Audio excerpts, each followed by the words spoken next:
I have searched many years on end. There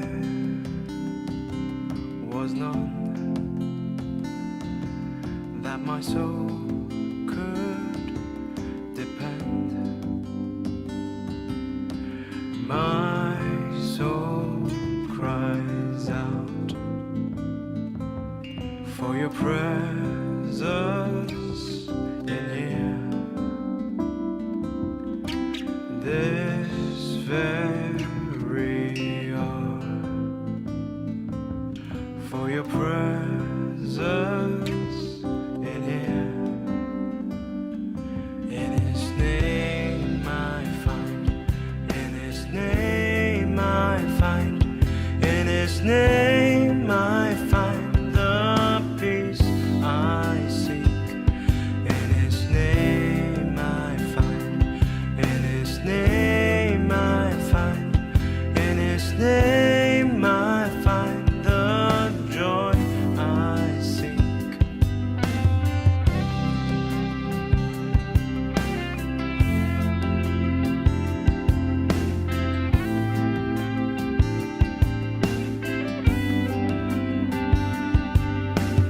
I have searched many years on end. There was none that my soul could depend. My soul cries out for your presence in here. This very hour, for your presence in here. In His name I find, in His name I find, in His name I find the peace I seek. In His name I find, in His name I find, in His name I find the joy I seek.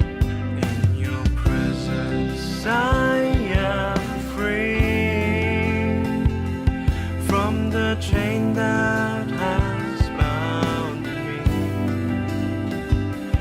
In your presence I am calm, waiting for the kingdom come. In your presence I am free from the chain that has bound me. In your presence I am calm, waiting for the kingdom come. In His name I find, in His name I find, in His name I find the peace I seek. In His name I find, in His name I find, in His name I find the joy I seek.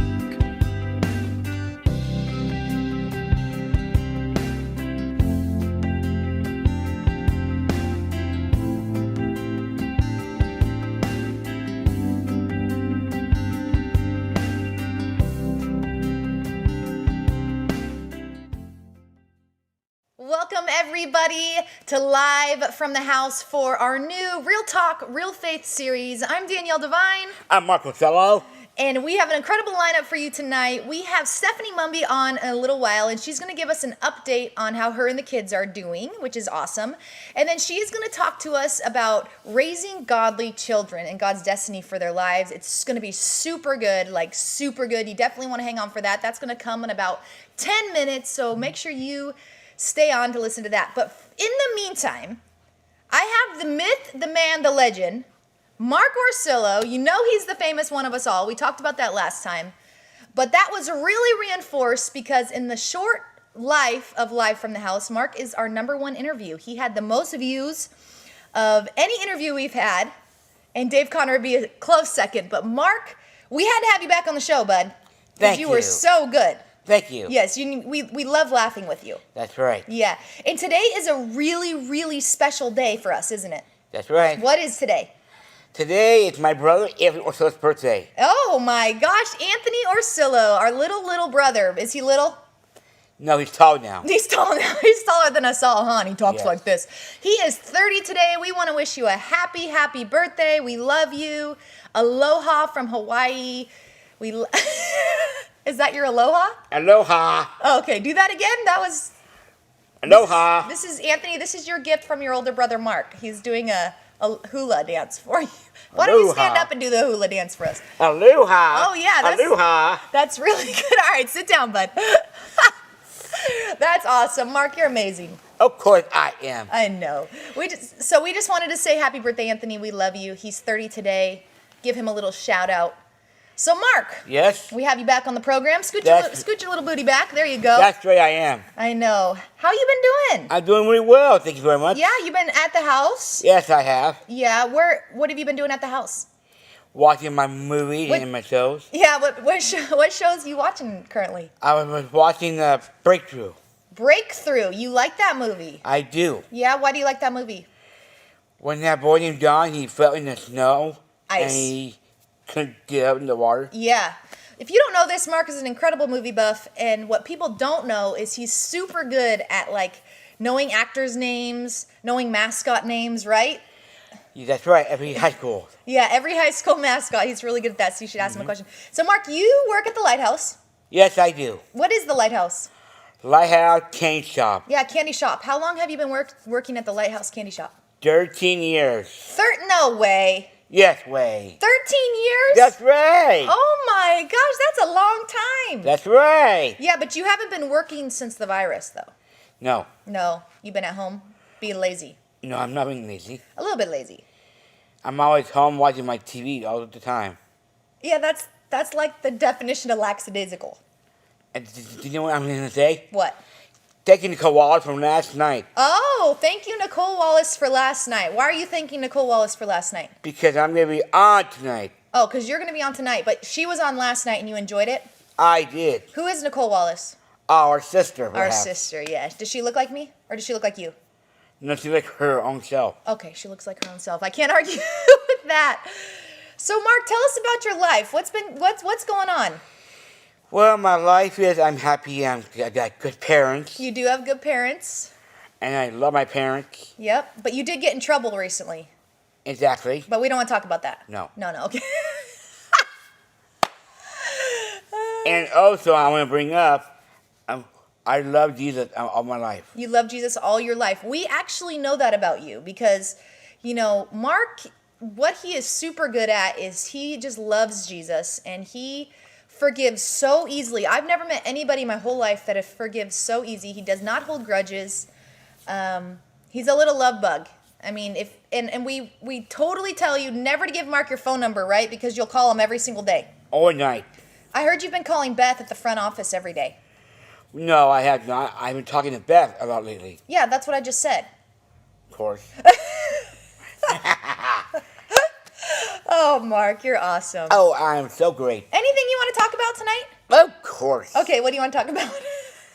If you're watching in the house, the Father's house on live, I hope you're all watching this. I hope you're all watching this. Should they share it? Yes. Yeah, they should share it. And they should. And I have a lot of friends, and especially my brothers, Yep. like Anthony Orsillo is. Anthony Orsillo's your #1. brother. He's your little brother. How do you think you did as Anthony's brother? Were you a good brother? Mm-hmm. Oh yeah. What did you do that was good? Well, first of all, Anthony was amazing when he was so little. I Yeah. holding him in my hand. You did hold Anthony in your hands. And before he was growing up, before he got married, He grew up and he got married. Yep. and he has two adorable kids. Adorable kids. You know he does. But a lot of people don't know that you're the oldest son of Steve and Vicky. I am. You're like the prince of Egypt. Mm-hmm. Kinda. Only not really. And you and Dad have the same name. Yeah, Steve. Well, and he was what's Dad's real name? Mark, Mark, yeah. like me. Yeah, just like you. I'm a junior, You are a junior. and Dad's a senior. He is. Growing up with Mark was so fun. He always made life interesting. In my opinion, Mark is one of the best gifts God's ever given my family, given me personally. And we were best friends growing up. He's 3.5 years older than me, but because of some developmental stuff, we were only a year apart in school. So we were always hanging out. Was I always protecting you? That's right. But Mark, we have some incredible Mark stories. I think one of my favorite happened just the other day. You were at Jacob's house, and you reached over the couch to get something, and what happened? I was trying to get my clothes while I was wearing every time, Yeah, you were trying to get your clothes over the couch, and then what happened? and my head was down, and my feet were just like this. So you reached down to get the clothes, and you fell over the couch in the corner of the room, and you were stuck, and your feet were straight up in the air. He Ryan, Emily, and Jacob were trying to carry me out of the couch. They couldn't. They couldn't. They couldn't get you out? No. How long did it take? I was trying to get my clothes, and I still had my feet up on my head. Your feet were above your head. Yes. Were your feet sticking straight up in the air? Yes. Oh, we have to have a video of that. My phone is on his neck. I don't think we can do it.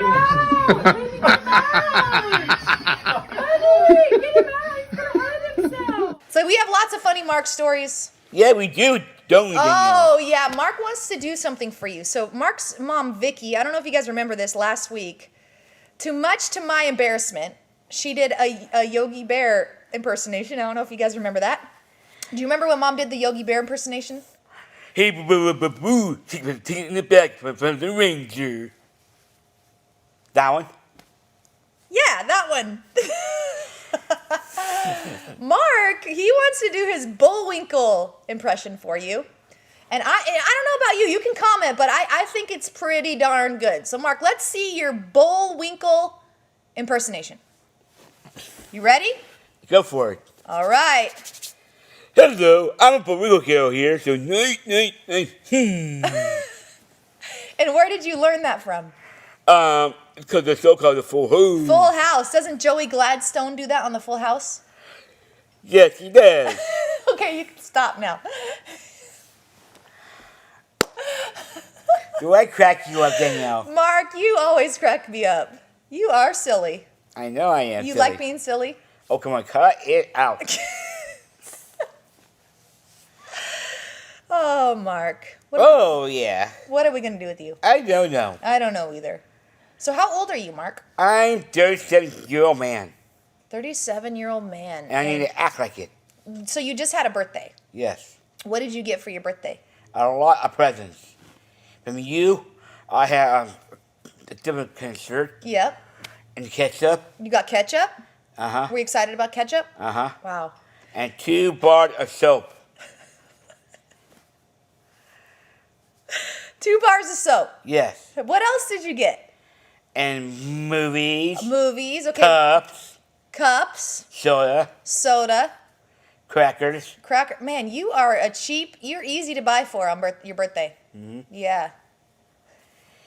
And then the other night, on Thursday night, we had dinner with the people who come up to our house. Yes. So let's talk about your senior prom. Do you remember prom in high school? Yes, The you were dance? in there. Yeah. Who did you go with? You. Yeah, we went to prom together, didn't we? And this guy was tearing up a rug. He was dancing like crazy. We're almost out of time, Mark, but would you show us some of your dance moves? Because it is so good. Go ahead. Show us some of your dance moves. This is called the French Prince of Dance. The what? Oh, okay. Go, Mark. Go, Mark. Come on with me. Go, Mark. If you're Go, watching this, Mark. you're watching on live. Go, Mark. Go, Mark. Go, Mark. Come on, hit us with another move. Hit us with another move. Okay. Oh, he's got the... I want to tell you guys, we're getting close before the time comes down. Oh, you're going to close us, huh? Are you going to help us? Do you love to dance? Yes, I do. He loves to dance, and he loves to make people laugh. All right, sit down. Sit down. All right. Well, I hope you smiled tonight. We wanted to shake it up a little bit, talk to Mark, maybe just bring a smile to your face. Everything is so serious right now in the news, isn't it? That's right. Everybody's so serious. That's right. What should we be? I don't know. You know. Well, you got to tell me. What we got time left?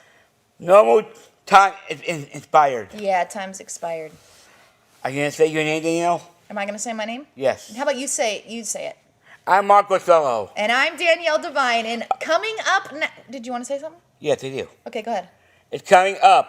Listen to Stephanie is going to be talking to us tonight about a family and faith over there. That was amazing.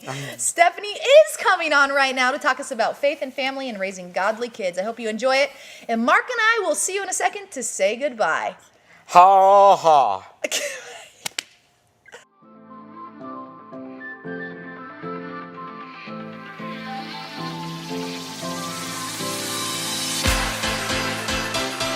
Are you looking for something real? An encounter with Jesus that changes everything?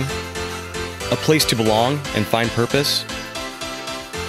Are you ready to become who Jesus created you to be? Father's House School of Transformation is a 6-month ministry school in Orville, California. Our mission is to help you to answer the call of Jesus on your life, to follow him, to know him, to become a true son or daughter, and to learn how to love as he has loved you.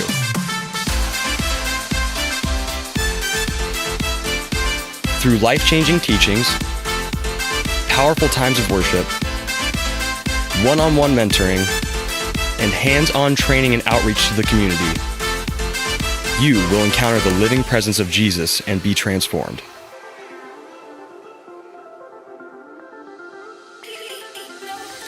Do not miss this opportunity to go deeper with Jesus and discover who you will become. Apply today.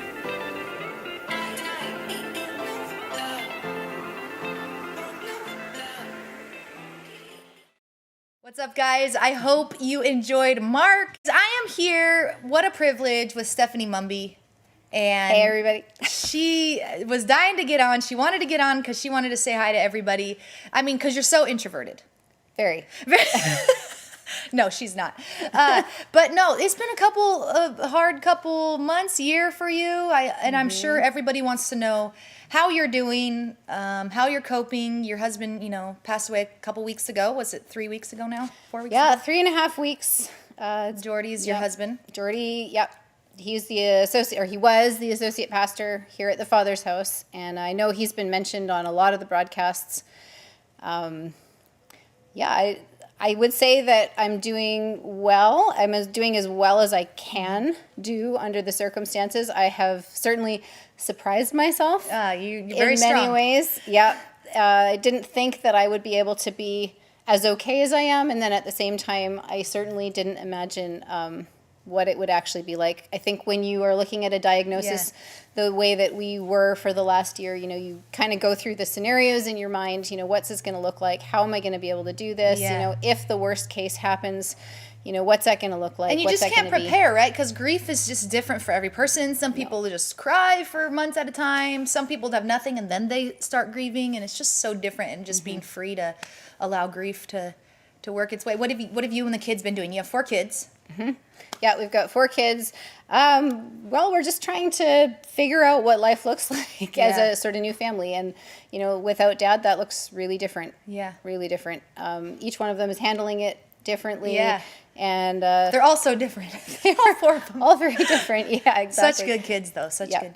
So, how can they can't ask you, but so I'm going to ask you for them. How can everybody be praying for you? What's like top 3 things we can be praying for? Oh, gosh. I know. Throw 3 at me, just like 3. that. 3. Not 5. Not 1. Top thing for me personally is just that I would learn how to balance 2 roles, which, that's the practical. Jordan and I very much had different differentiated roles, you know, in the family, and I've got to now assume both of those, so that can feel really overwhelming. And then that I would also have a lot of wisdom with the kids, because we're going through a whole shakeup with, you know, who's kind of the boss of the family right now. And then also that I would, you know how to be sensitive to what they're going through, which obviously is a lot right now. Yeah, that's a lot. So thank you to everybody that's, you know, donated to their family and helping over the last year. And the meals have been good. Meals have been delicious, as my Waistline is shows bigger. right now. That's the thing about the coronavirus. The number one thing is my waistline's getting bigger. Any of you feel that way? I mean, seriously. All right. We got 17 minutes left. And, you know, on Monday we heard from Derek. It was so good about... Really good. Really good. About... I'm biased, though. So was it really good? It was really good. Okay. And that was the second time I'd heard it, and it was better the second time. So about the Jesus man, what it means to be a godly man, what it means to lead, to be the leader in God's divine role for you by creating a safe place for women to thrive as one of those aspects. Then we had Vicky and myself last night, and we talked about women of faith, what's our calling, you know, the second part of that Ephesians 5:22 through 25, and submitting to our husbands and just godly marriage in general. And so tonight, we are so excited. We are going to talk about kids, children's.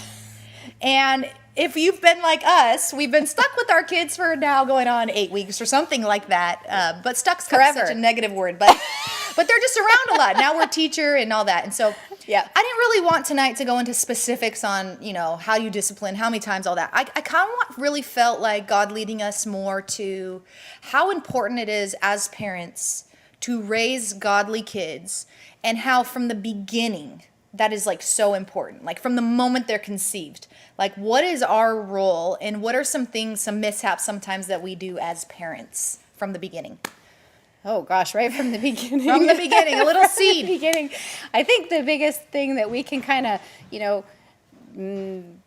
have a hard time with sometimes is just the adjustment, I guess, to, you know, life not being about us anymore, you know, and that, I know for me with my first one was one of the hardest things. You know, my sister-in-law had said to me, you know, life doesn't end. It's like 24 hours a day, because you don't get that night sleep anymore to break up your day. You know, it just goes on, and it's in like 3-hour increments. And so, you know, that adjustment to life is all about this little demanding person, and it's not about me anymore. And then, you know, obviously as your kids grow, that becomes more natural, but that's really hard, and you can almost even find yourself resenting them sometimes. So you talk about this in your teachings and stuff in School Transformation and everything, but our identity starts when conception. Yes. And sometimes, you know, when our parents want a different gender, let's say they were trying for a boy, or you hear this all the time, trying for a girl, and the baby isn't what they expected, whether that baby was a surprise or an oops or whatever.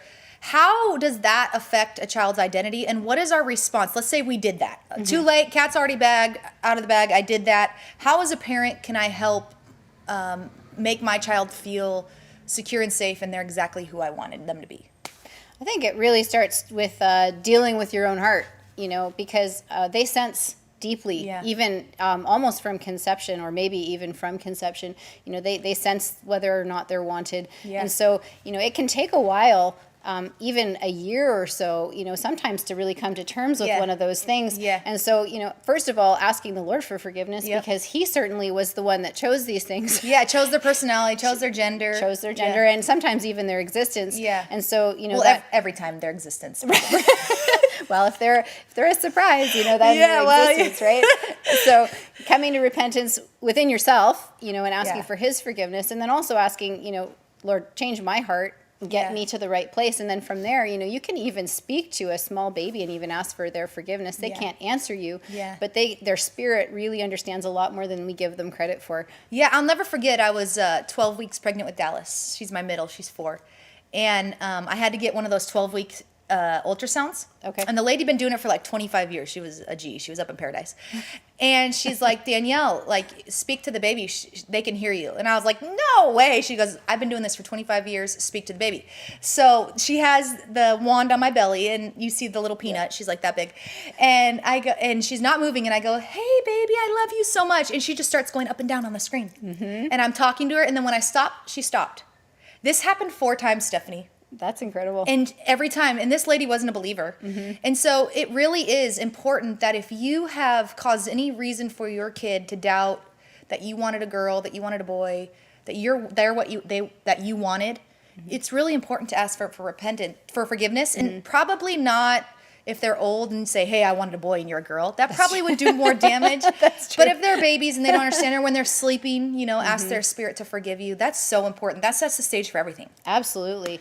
Yeah. I know that I did have a bit of a hard time with one of my pregnancies, and I did go through that process. And actually, after I went through that process, the way that my child responded to me actually really changed night and day. And we went from not really connected to connected just in an instant. And it was pretty miraculous, and I'm so thankful that happened when they were small. Because it's really this out of alignment, right? It's like God's will, Yeah. and then we want something else, and it's not what we wanted, and so then there's no alignment. Yeah. But coming under God and say, no, this is what you wanted, this is what I wanted, and repentance is how we line that up, and that's the foundation of speaking into your kids' lives. How important is it, the words I speak to my kid, the anger, things like that? How important is that in a house of peace? Oh, it's a huge thing. I mean, it says in the Bible that, what comes out of our mouth brings life or death. Yep. And we absolutely control the environment in our house, the atmosphere in our house, the chaos in our house, and the chaos even in their own identities based on, the atmosphere that our words bring. Yeah, absolutely. I know you guys are very similar, but Derek and I, we don't fight in front of the kids. Yeah. So, and Derek's been better than myself with that, because, we'll just leave it there. But he's been really good, and we really tried to not allow our anger. Yeah. So what's the difference between, because my kids need to know when I'm serious. Yep. But then there's this line that gets crossed where it becomes anger and it manifests. So tell us how to balance that. Yeah, well, anger, in and of itself, I think is something that we tend to think of as an uncontrollable emotion, and that's actually not true. Yeah. Anger is very controllable, and actually it even does have its place, but it has to be used correctly. I think, understanding, so my kids have been pushing the boundaries a little bit right now with Dad not being in the family anymore, Mommy, and, kids, cover your ears. yeah, that's right. Don't hear this or do. Anyway. And change. And so letting them see that I'm upset because they're not acting in a way that I know, that they know how to act in the way that they're, their identities. They're acting out of character for themselves, and letting them see, that bothers me is not really a wrong thing. But anytime, anger is used as a manipulation or a way to control the situation, then that's where you've kind of crossed the line. Yeah, that's good. And the truth is, Stephanie, that part of a healthy, developed childhood is to understand that yelling has its place. Absolutely. And so as parents, it's really important that we do it in a healthy way. And a lot of us have been yelled at or cussed at, or, Talked down. yelling's been a really negative thing because it's a bad thing. But when this happened just a couple months ago, Dominica ran out into the street, and I yelled, and she froze in her tracks. Yep. And we ripped her back, and she saw how urgent it was. And see, God created yelling to be a stop sign, to be urgent. In the animal kingdom, they do it. It's it's a healthy thing to create, to have boundaries, right? And urgency. But it's when our parents took that anger or rage that they really caused that to be dysfunctional. So understanding the healthy side of yelling, and really reserving that. Like if someone's about to destroy their life, you better believe I'm about to raise my voice, you know, but to not pass to that uncontrollable anger is so important. I think that using a raised voice or yelling or even anger, when it's sort of a righteous anger, to bring things back into what we call right standing in the family, I think that's a really good thing. I think where you absolutely cross the line every single time is if that anger is aimed at the child's identity. Yeah, absolutely. Give us some examples of some things that someone might do that might be aimed at their identity. When the child makes a mistake, and it's a genuine mistake, and you're talking to them as if they're stupid or Name calling, yep. Yeah, name calling, anything that, you know, that calls into question, who am I as a person? You know, when a parent goes after that in any way that's, you know, except for what's positive, to call out who they are to the surface, you know, the best parts of them, anytime it brings them into a place of feeling unimportant, you know, that's where we've gone too far. So good. So good. I hope you're taking notes, because this is liquid gold. Not just gold, liquid gold. I heard a statistic the other day, and it really made me sad, and it actually snapped me out of something that I feel like I wasn't doing a very good job with. And that is, I heard that children are getting around 12 minutes total of their parents' undivided attention. And that is tragic. Yeah. So talk about that. Talk about how we can do better with, you don't have anything? Oh, I got something. All right, so go ahead then. If you got it, girl, you go. Yeah, I got it. Unfortunately, my 12-year-old may have taken me to task on that one just the other night. 12-year-old Mr. Jack. Mr. Jack. Yeah, he said, Mom, because he had asked me if we could, you know, watch a show together after the younger kids went to bed, and I was multitasking, as I often do, you know, thinking Women things. do that very well. Yeah, it's true, and our phones are often a big part of that. Yes. You know, it's not always just Facebook. And he goes, Mom, I wanted to spend time with you.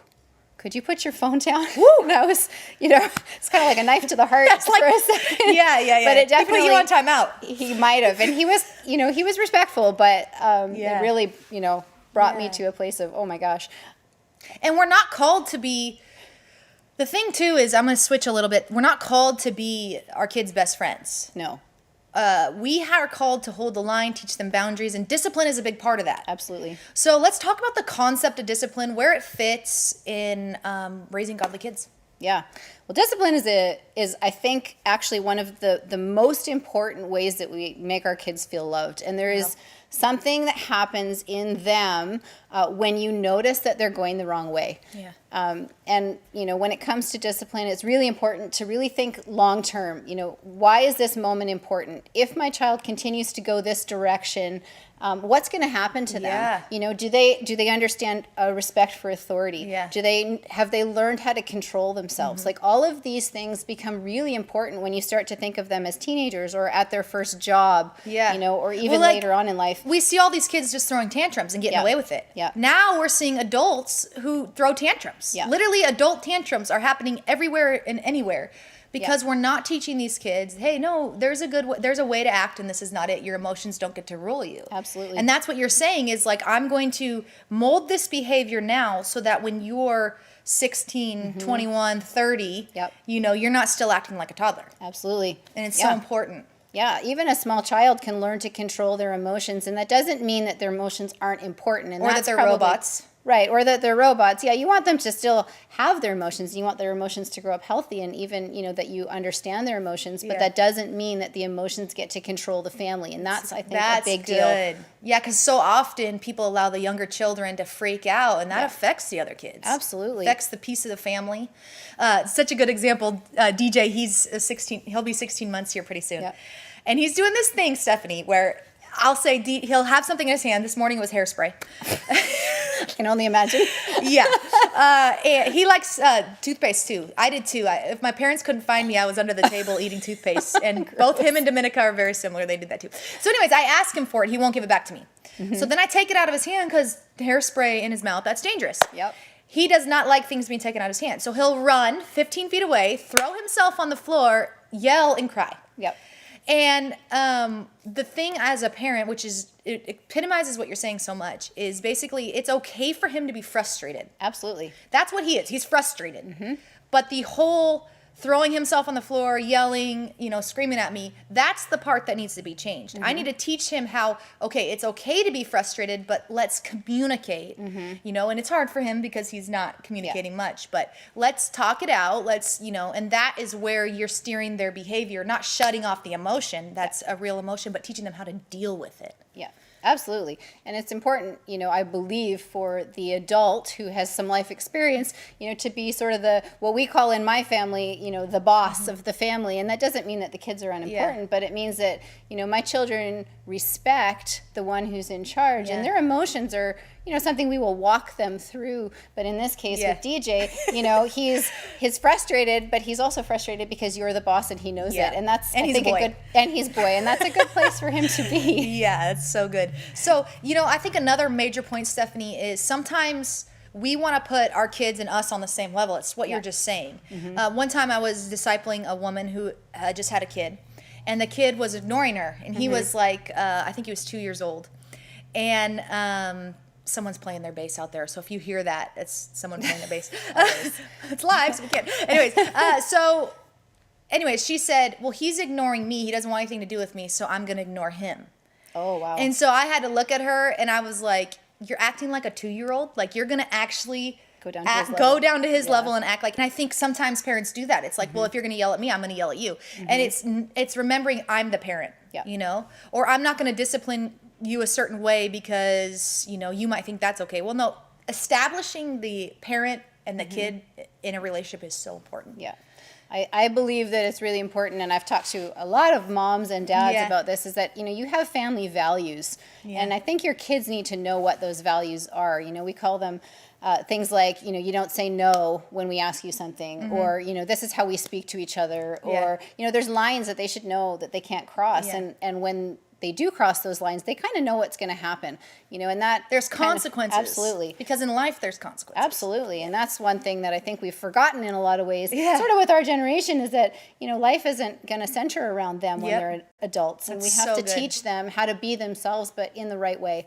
And how to exist in a family unit is like God's design. Absolutely. It's so important later on in life because people who aren't necessarily taught how to exist in a community or a family unit, they tend to be more self-centered and selfish. Yeah. And so, wow, we're just hitting so many topics. I hope you guys are able to hold on. This train is moving fast.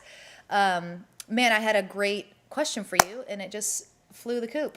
Well, I had a thought, so maybe Okay, I go can ahead. share that. And I wanted to just bring this idea of, the parents are the ones in the authority in the family. And I just want to bring that, there's kind of a movement right now where, we're trying to teach our kids to be independent, and we're trying to teach our kids almost to be adults in Yeah. small form.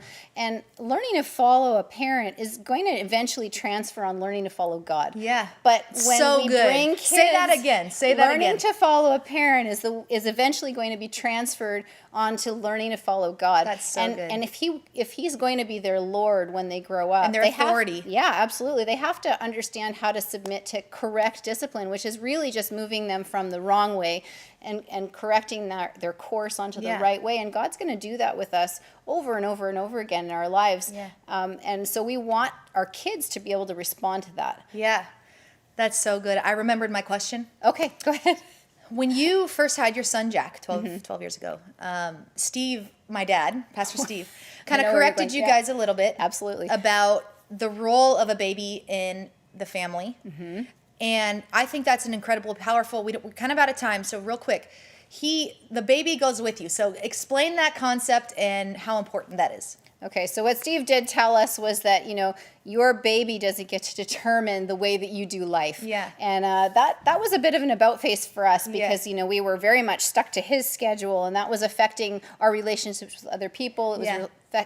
affecting the way that we gave our lives for Jesus. Yeah. And just bringing things back again under the proper alignment where, your kids are important, but you're here and then God is here. And So good. being able to serve Jesus and not serve our children. When we do that, my dad, Pastor Steve, explained it to me. He says, your kid comes along with you. He joins your life. You don't change your whole life for the baby. Yeah. Now, obviously, things change because yeah. you have a new baby. But like people use their baby or whatever as excuses to not be able to do ministry or excuses not to do what God's asking them to do. And what you've actually done is you've placed your kid at responsibility of disobeying God. So you're placing responsibility of disobeying God on your child. And it's like, that's exactly what you're doing is Yeah. you're making your child the reason why, you can't work in kids ministry, you can't do this or that. And that's actually placing them in a really bad spot, like a really bad spot. And you don't ever want to do that because you serve God. We don't serve our kids. I mean, Yeah. we do serve our kids. It but we almost don't. puts them in a place of an idol in our Yeah. lives. And he actually talks about how we have to sort of separate our families from, Right.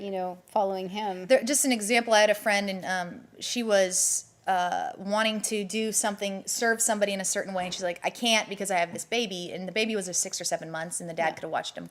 And I said, you're going to allow your kid to rob somebody else of a blessing? Yeah. You're putting that on them. And you don't want to do that. And so if you want to talk more about that, I'd be more than willing, because we kind of just brushed over it real quick at the Yeah, end. it could be a little controversial. Yeah. So if you have any questions. Yes, because obviously there are things that, the baby needs. But there's also times where we use the baby as a scapegoat or a reason for us to not do something, which can also be very sticky. But Yep. today, that was an amazing very quick talk about parenting and how to raise godly kids. We started with identity, how it's so important to repent if you were disappointed, frustrated, angry over certain parts of their identity when they were born, and to ask them for forgiveness. Then we moved into discipline, how important discipline is, and how they feel love from that. And we talked about, what else did we talk about? Authority of parents, not being their best friend, but being the authority, and you will end up being their best friend later on in life. Oh, it's true. It is true.